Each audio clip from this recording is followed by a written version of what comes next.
Where I am now is not where I've always been. I have lived a hard life. The road for me has not been smooth. It's been rocky. I've been through a lot of trials and tribulations. I'm a survivor of domestic violence. I'm a survivor of trafficking as well. I am sober when I had lived a life of addiction for the majority of my life. All this changed when I found purpose and hope. That is what I was able to find at the Joseph Center, and that is what made the biggest change in my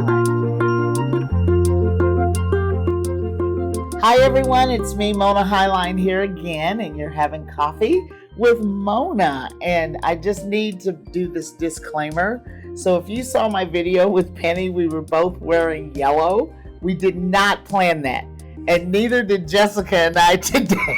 No. Plan to both wear black. So I just want to get that out of the way because I actually did get a phone call asking if Penny and I had planned that, and we did not.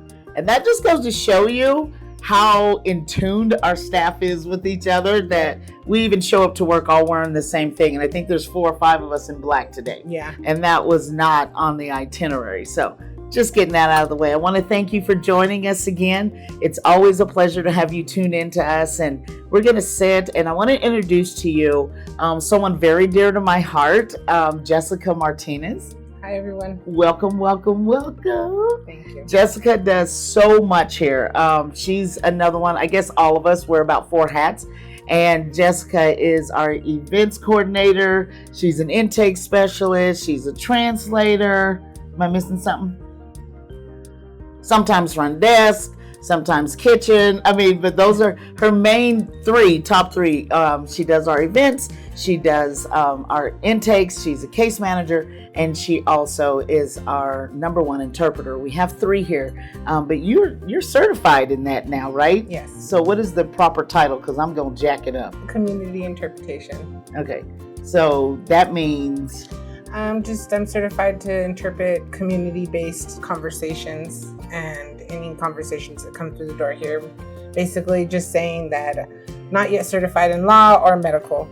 So okay, yeah. But you can do all the translations for it. Yeah. And let me tell you, it has been a big help. Sometimes she has to translate for me in English. I'm just kidding. I'm just trying to make you feel a little bit more comfortable. I want you to be relaxed. Now, how long have you been with us here at the Joseph Center? About 4 years. Wow. And in that 4 years' time, you have grown so much. And there's been so many changes. And can you, if you feel comfortable, you don't have to tell your whole story. How did you hear about us? So I actually was at the very beginning of my sobriety, coming out of a very long addiction, and I went to another, I don't remember what organization it was, but I was looking for clothing, and one of your case managers at the time said that you guys were just moving into a new building and that you had just got some clothing that might do well for me and my family, and she brought me over and let me go through it, and I got all kinds of stuff and for me and the kids. And I just felt so much love. And then I just kept coming back and asking for things because I just wanted to be around everybody here. So just socks and everything up until the point, I think the thing that really tipped over, that meter of just, that put me in awe of what you all do, what the Joseph Center is about, is when I came and asked for a Christmas tree for the kids. Because you guys had helped me get into housing, and we had just got our place, and I wanted to give my kids a good Christmas, and I asked for a Christmas tree. You guys didn't have it, but then you had one set up out in the family, in the day shelter, and you told one of the staff, you said, just give her that one, and they gave it to me with everything on it. So that it was... I love that story. I don't remember it, but I love it. I love it.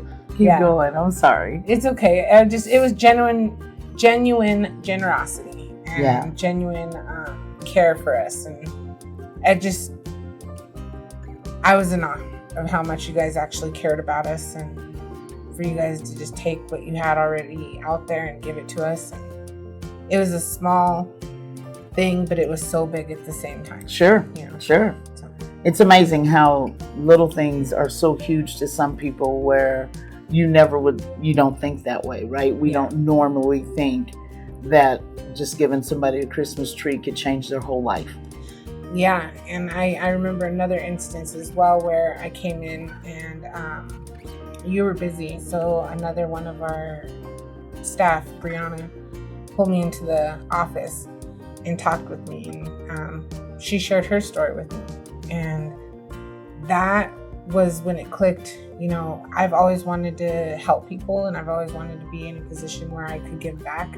I didn't think it was something that was attainable for me.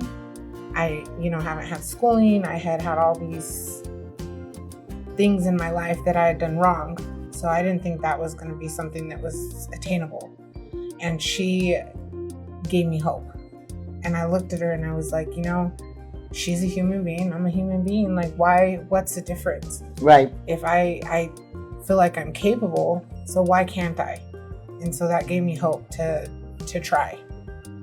Awesome. And you did, because then you got an internship with us through the Workforce Center program, and now you're on staff. And over these last 4 years, how do you feel you've grown? That's a huge question. In every way possible. Everything. In my personal life, my spiritual life, my relationship with God, it's grown immensely being here and being around all of you. I just didn't have the basic life skills, and you guys taught me that. You came alongside of me, showed me genuine love and care, and just I've grown immensely, which means my kids have grown immensely. I hadn't had a driver's license since I was 16, 17 years old, and I got my driver's license for the first time 2 years ago now, and that was a huge thing, huge for me. I've grown in a way, being able to control my emotions better. Sometimes, I still struggle with that, but I think we all do, right? Everybody, if we want to be honest, we all struggle with that one, but it's nice to know that you have support, right? Yes. And we can bounce stuff. So as an intake specialist, case manager, how does that make you feel when you get these success stories? That's what keeps me going. That's what keeps me going, honestly, because I'm vulnerable with the people that come and sit across the desk from me, because I've been there, and I tell them that, I really do understand where you're at, and it makes me feel like I have a purpose, and that it's humbling, but it's so empowering at the same time, because I'm able to give them a little bit of hope and just be that support for them that I know makes all the difference, because I feel like the best thing that I can give people when they walk in here is that hope and that support. And I always tell them, what's the best way I can support you? Because it's not, what can I do for you, but how can I support you? Even if that's just to be there to listen to them talk to me. Sure. Some people, that's all they need. Is just someone to listen to them and help them kind of line out things, and they just do amazing. It's a beautiful thing to watch. Yeah, it is. So when you were saying that, I know it sounds kind of cheesy, but the saying, you turn your scars into stars, right? And I've seen you do that, because there's so many things about you, your background, your story that, people don't really know, which is intense. And you're looking at an overcomer. You are looking at someone who, I don't even know the right words to describe how far you've come and what you've done and what you're becoming.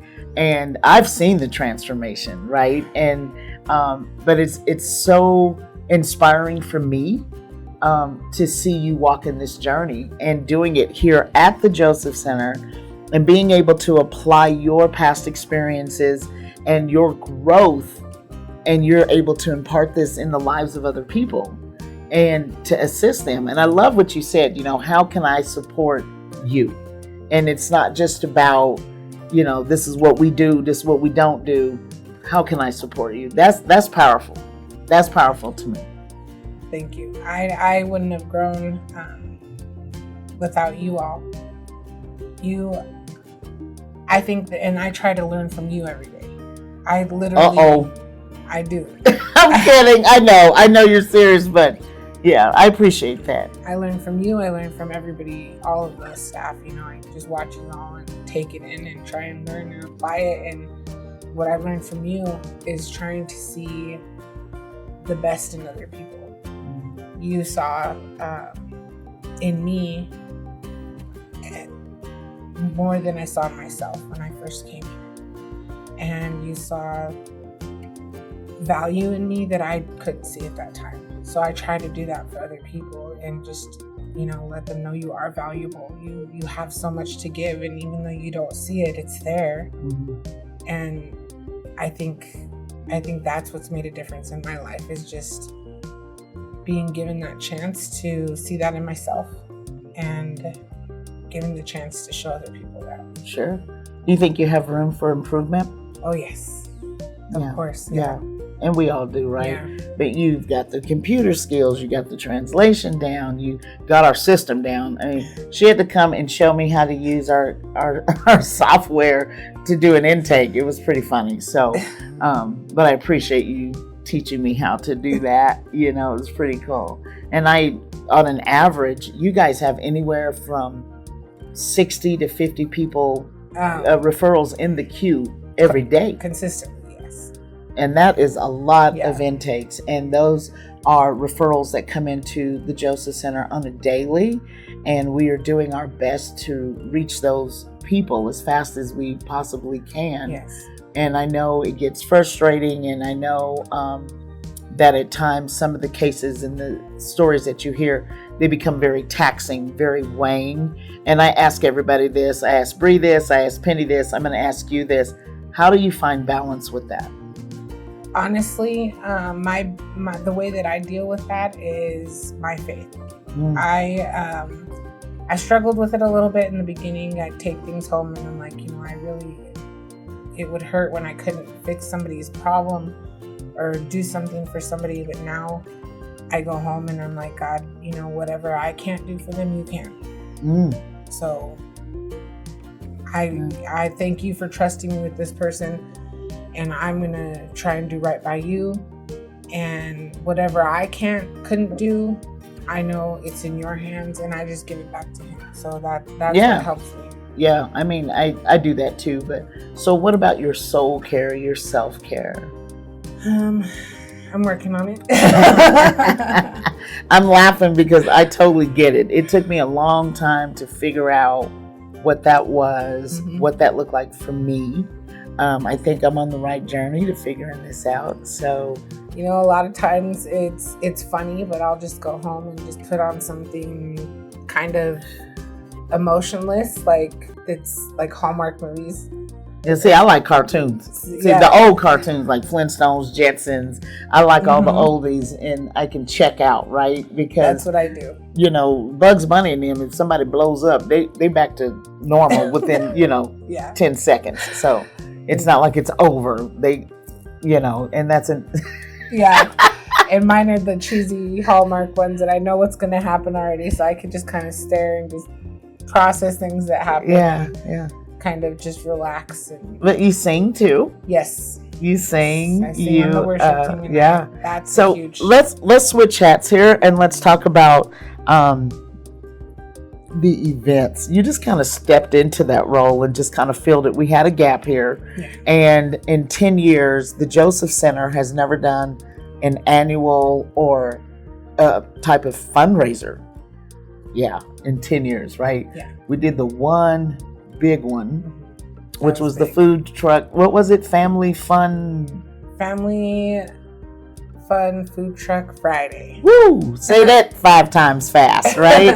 And we had like 600 people that showed up. It was a blast. Yeah. It was a blast. And then the second year, There's something with me and hail, I tell you. Yeah, it got you at night vision, right? And so when she does outreach events, it's not just hosting our own events, but you go out and you do the community events, you do resource fairs and things like that, and get to tell people all about us. And I love doing that. That comes naturally, I think. Yes. I love to share with other people about the Joseph Center because it did make such a big change in my life. Yeah. So that's something that I'm truly passionate about because I love to tell them, all about us, all about what we do. So have you seen any outcomes from doing those? Oh yeah, I have met people there, and they called me later, showed up later, and been like, hey, I met you at this place. My brother's in a really hard place. My daughter's in a really hard place. I need to help them, and they bring them to us, and then we help them, and they're just so grateful. That's so cool. Yeah, so in Mesa County, we have a 33% Hispanic population in Mesa County, and less than 1% Black Americans in Mesa County. So how is that, being able to translate, being able to culturally relate to a population that, that some people find difficult? That to me is one of the biggest blessings, honestly, because that's near to my heart. I'm Hispanic. I have a lot of family that has migrated here from Mexico, and to be able to help that population and give them a safe space where make them feel comfortable and letting them know that I'm a safe person to talk to, I'm a safe person to come to, and giving them that relief, because I know what it's like to feel out of place. I lived in Mexico for a while, and it's hard being in a different country. It's hard not knowing how things work. It's hard not knowing where to look for help and who you can trust. And I love to give them that sense of safety and trust and be able to help them. So it's a huge blessing. So correct me if I'm wrong. I'm trying to get the metrics in my head and get the right numbers. But if I'm not mistaken, in 2024, between the months of October and December, you assisted like 40 immigrant families. Yes. Yeah, around there. Oh, yeah, that's right. And how many of them were successful in programming? And I would say probably 30 out of 40. Yeah. Wow. I would say, because there was a few people that would come in and then wouldn't follow through, but the majority of them really wanted to help and just would do anything that it took to get there. And so what all did you assist with? I helped with passports, green cards, applying for filling out paperwork. I helped with finding housing, helped with finding rental assistance. I helped with getting kids enrolled in school, and just kind of calming that worry with the way that right now that the political stance of things are. There's been a lot of fear, and I've been able to talk a few people kind of down from this worry of, I don't want to go anywhere, I don't want to send my kids to school because you don't know. And I've just been able to help them get past that, and I've helped them find therapy, Wow. a therapist, just a little bit of everything. Driver's license appointments, food, clothing. Now, I think you told me that there was some seeking asylum that you were able to get them court dates in Denver, and they all met them. Yes. Yep. Every single one of them. I think there was 4 of them. But they made it to Denver and made their court dates. Yep. How's that make you feel? Amazing. Yeah. Amazing. Yeah. Because, like I said, I have family, and I would want someone to treat my family like that if they can. If they have the opportunity and the resources to do so, I would pray that they would step out and give it all they have to help. Sure. That's so awesome. I told y'all, this woman does a lot here, and I'm so proud of her. just everything that you bring to the table, the support that you bring to me, to the rest of the staff. You have no idea. This is going out to everybody.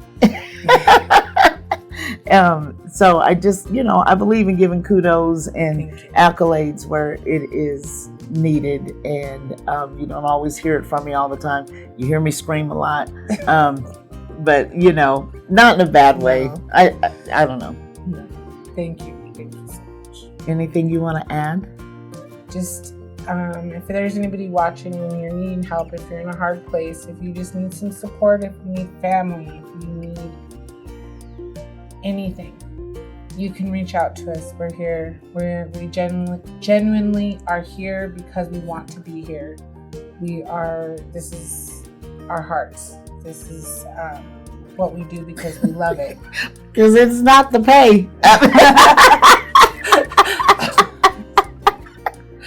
I'm just kidding. Just saying we get by. That we love what we do, all of us. So it's going to be a good experience if you come in and ask for help. Just have patience with us because we're doing our best to get to you as soon as possible. Thank you, Jessica. To sit down and talk with me, because it's so cool for me to hear where you're at and where you're going and those things. And we've got some exciting things coming up, so we want you to stay tuned. If you want to partner with the Joseph Center, as always, you can always donate at www.josephcentergj.com. We'd love for you to partner with us. It's people like you who keep us going every day to support the hundreds and hundreds of families and individuals that we get to see on an annual basis. And we thank you for that. Did you say that in Spanish?